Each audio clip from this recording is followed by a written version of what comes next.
Para sa akin ay walang dapat ikahiya itong si Beyonce kung ano man po yung ibinibigay sa kanya ng kanyang mga sponsors. Deserve po niya yan, deserve po ni Edo yan, deserve po ni Kalingap Prab yan. So, di naman po nila kusang hinihingi, no? Hindi naman po nila hinihingi ito, no?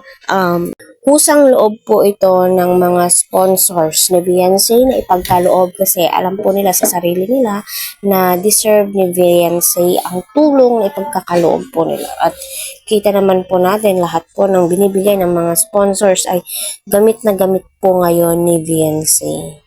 No, kung napapansin niyo, my God, na gumaan po yung buhay po nila, di na po sila masyadong as in na naghihirap, at kita po natin, suportado po ng tatay ni Beyonce, ng nanay ni Beyonce, kung ano man ang mayroon sila ni Eds, kagaya nga po ng love team, alam naman po ni Eds kung hanggang saan siya, kung hanggang saan lang po yung boundaries po nila, di ba?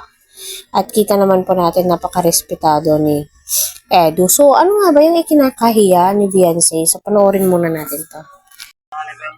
20,000 pesos.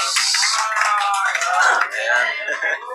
20,000 pesos para daw dito sa pang negosyo. Bakit? Nahiya na po ako. Nahiya na po si Beyonce. Sobra-sobra na daw yung bibiyaya.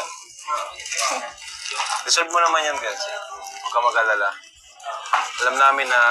Ayun po mga kalingap, nakita po natin na emotional si Beyonce. Nahihiya na daw po siya sa mga natatanggap po niyang blessings galing sa Team Kalingap, especially sa mga Good Samaritan ng mga sponsors.